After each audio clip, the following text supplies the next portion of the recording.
Students, आज हम discuss करेंगे modern definition of organic chemistry. Organic chemistry की मॉडर्न डेफिनेशन क्या है? तो हम कहते हैं कि केमिस्ट्री की वो ब्रांच कि जिसमें हम कार्बन और हाइड्रोजन के कंपाउंड को स्टडी करते हैं, तो इसे हम कहते हैं कि वो ऑर्गेनिक केमिस्ट्री है, कार्बन एंड हाइड्रोजन के कंपाउंड। ठीक है, और फिर हम कहते हैं कि और उनके डेरिवेटिव्स एंड देयर डेरिवेटिव्स, मैं यहाँ पे लिख लूँगा।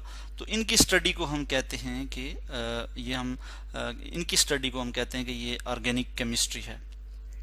तो ये जो कार्बन और हाइड्रोजन के कंपाउंड है, इनको हम कोलेक्टिवली हाइड्रोकार्बन भी कहते हैं। इनको हम क्या कहते हैं जी? हाइड्रोकार्बन्स। अब हम देख लेते हैं, चूंकि हाइड्रोकार्बन्स क्या हैं, ये ऑर्गेनिक कंपाउंड हैं, और मेनली हम देखते हैं कि जो ऑर्गेनिक कंपाउंड्स हैं वो लिविंग थिंग से हासिल होते हैं, आल्दो के अब हम उनको लैब में भी जो है वो प्रिपेयर कर सकते हैं। ठीक है, तो मेन सोर्स तो उनका लिविंग ऑर्गेनिज्म ही है। तो इनमें और कौन से एलिमेंट मौजूद हो सकते हैं ऑर्गेनिक कंपाउंड्स में? अगर मैं यहाँ पे लिखूं ऑर्गेनिक कंपाउंड्स,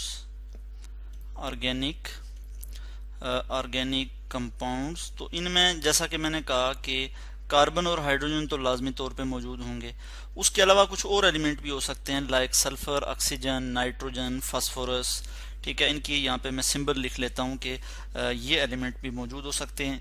और उसके अलावा हेलोजन्स भी मौजूद हो सकते हैं, हेलोजन्स। ठीक है, जैसे फ्लोरीन, क्लोरीन, ब्रोमीन, आयोडीन, ये क्या हैं? हेलोजन्स हैं। तो ये भी मौजूद हो सकते हैं। तो इनको हम कहते हैं कि ये डेरिवेटिव्स हैं। ठीक है, ये इनके डेरिवेटिव्स हैं। कार्बन और हाइड्रोजन के जो कंपाउंड हैं, उनके जो डेरिवेटिव्स हैं, उनमें ये एलिमेंट जो है वो मौजूद हो सकते हैं। जैसे इथेनॉल जो है, ये एक ऑर्गेनिक कंपाउंड है, हमें पता है इसका। और इसमें हम देखते हैं कि कार्बन हाइड्रोजन तो लाजमी तौर पे मौजूद हैं, मगर साथ ऑक्सीजन भी मौजूद है, यानी कि ये इनका डेरिवेटिव है, हाइड्रोकार्बन का डेरिवेटिव है। इसी तरह हम नाइट्रोजन की एग्जांपल दें कि नाइट्रोजन किस तरह से मौजूद है, तो हमें पता है एक और ऑर्गेनिक कंपाउंड जैसे मिथाइलअमीन है, इसमें नाइट्रोजन मौजूद है, कार्बन हाइड्रोजन के साथ नाइट्रोजन भी मौजूद है, तो ये इनका क्या हुआ? डेरिवेटिव है। तो इस तरह से इन कंपाउंड की जो स्टडी है, इसको हम कहते हैं कि ये हम कहाँ करते हैं? ये हम ऑर्गेनिक केमिस्ट्री में करते हैं, और ये मॉडर्न डेफिनेशन है ऑर्गेनिक केमिस्ट्री की।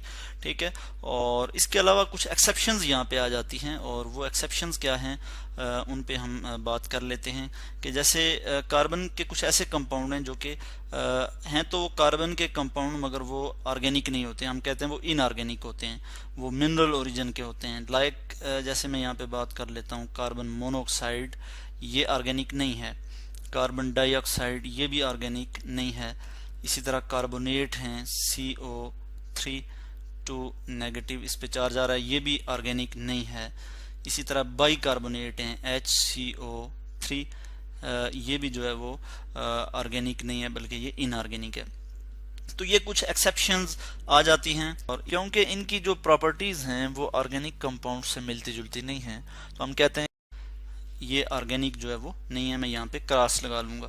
तो इस तरह से आज हमने मॉडर्न डेफिनेशन स्टडी की ऑर्गेनिक केमिस्ट्री की, जिसके तहत हमने देखा कि हाइड्रोकार्बन और उनके डेरिवेटिव की स्टडी को हम कहते हैं ऑर्गेनिक केमिस्ट्री, और जो ऑर्गेनिक कंपाउंड हैं इनको हम लैब में भी प्रिपेयर कर सकते हैं, और हम इनको लिविंग ऑर्गेनिज्म से भी हासिल कर सकते हैं।